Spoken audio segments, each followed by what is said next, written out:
Hello guys, इस video में हम आपको बताएंगे कि शिवाजी महाराज ने कैसे मुगलों को भारत से बाहर खदेड़ा।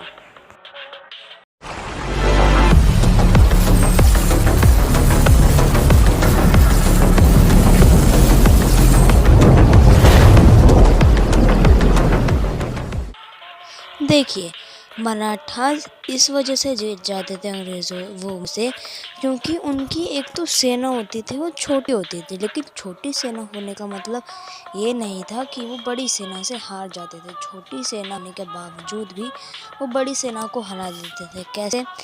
क्योंकि जो मराठास या फिर शिवाजी महाराज हम कह लें, वो अपनी सेना में किसानों को ज़्यादा रखते थे। अब आप सोचोगे कि हैं, छत्रपति शिवाजी महाराज जैसा इतना बड़ा योद्धा अपनी इतनी बड़ी बेवकूफ़ी कैसे कर सकता है कि वो अपनी सेना में किसानों को रखता है। लेकिन ये उनकी बेवकूफ़ी नहीं बल्कि बहुत बड़ी समझदारी थी। आपने वह कहावत तो सुनी होगी, अंधेरे में तीर चलाना। तो जो शिवाजी महाराज थे वो भी कुछ ऐसा ही करते थे, क्योंकि जो किसान होते थे भले ही उन्हें युद्ध लड़ने का तजुर्बा ना हो, लेकिन वो जंगल और पहाड़ी इलाके को अच्छे से जानते थे। इसलिए जब भी उनकी लड़ाई होती थी तो वो जंगल से हमला करते थे, जिसकी वजह से जो किसान होते थे वो थोड़ा बहुत तो तलवार चला लेते थे। वो अंधेरे में एक तरीके से तीर चलाते थे, इसलिए वो छोटी सेना होने के बावजूद जीत जाते थे। दूसरा पॉइंट ये है कि जो छत्रपति शिवाजी महाराज थे उनकी रणनीति इतनी हाई क्वालिटी की होती थी। वो इतनी अच्छी तरीके से अपनी रणनीति बनाते थे। मान लीजिए उन्होंने 20 घंटे युद्ध की तैयारियां करने में गुजारे, तो वो 21 घंटे अपनी रणनीति बनाते थे। और वो ज़्यादातर जंगलों से हमला करते थे, क्योंकि उनके जो सैनिक थे, मैंने आपको बताया किसान वगैरह, वो जंगल और पहाड़ों में बहुत सक्रिय रहते थे। जब कोई जंगल और पहाड़ों से हमला करता था तो मुगल्स की सेना में ऐसा कोई पॉइंट नहीं था कि वो जंगल या फिर पहाड़ों से लड़ाई लड़ सकते थे।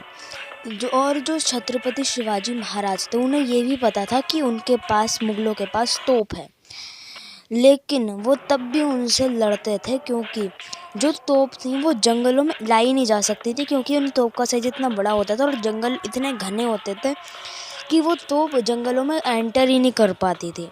और साथ में जो एक और पॉइंट है कि जो छत्रपति शिवाजी महाराज थे वो समुद्र के सहारे या फिर नदी के सहारे हमला कर देते थे, तभी उन्हें फादर ऑफ इंडियन नेवी कहा जाता है। उन्होंने सबसे पहले इंडियन नेवी की खोज की थी।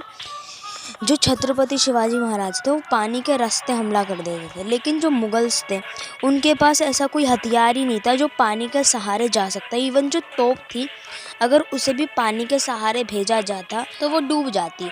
उनकी जो बोट्स तो होती थी उनके पास, लेकिन उसके अंदर कोई हथियार वगैरह नहीं होता था, क्योंकि पुराने ज़माने के हथियारों का वज़न इतना ज़्यादा होता था कि वो जो बोट होती थी वो डूब जाती थी। लेकिन छत्रपति शिवाजी महाराज ने उसी चीज़ को समझते हुए अपने हथियारों को हल्का बनाया, जिस वजह से जब वो बोट्स वगैरह शिप्स वगैरह में अपने हथियारों को लोड करवाते थे तो उनके वज़न से जो शिप होता था वो डूबता नहीं था। और साथ में जो हमारे छत्रपति शिवाजी महाराज तो वो काफ़ी सूझबूझ रखते थे। वो हमेशा युद्ध से पहले बातचीत के ज़रिए युद्ध को शांत करवाने की कोशिश करते थे। लेकिन जब बातचीत के द्वारा नहीं होता था तभी वो लड़ाई करते थे, क्योंकि उन्हें पता था कि अगर लड़ाई हुई तो उसमें दोनों पक्षों का नुकसान होगा, मुगल्स का भी और मराठास का भी। इसलिए वो हमेशा युद्ध से पहले बातचीत के ज़रिए बात को सुलझाने की कोशिश करते थे, और वो हमेशा किसी पर सीधे आक्रमण नहीं करते थे। मान लीजिए उन्होंने ये बताया कि वो उत्तर दिशा से हमला करेंगे, तो वो आधी सेना को उत्तर से भेजेंगे और आधी सेना को दक्षिण से भेजेंगे, जिस वजह से जो दुश्मन होगा उसे भागने के लिए जगह नहीं बचेगी और ना उसे संभलने के लिए जगह बचेगी। ऐसे थे हमारे छत्रपति शिवाजी महाराज। वैसे अगर आपको ये वीडियो अच्छा लगा हो तो लाइक कीजिए, शेयर कीजिए और चैनल को सब्सक्राइब कीजिए। मिलते हैं ऐसी किसी नए वीडियो में किसी नए टॉपिक के साथ में। तब तक के लिए नमस्कार, बाय बाय।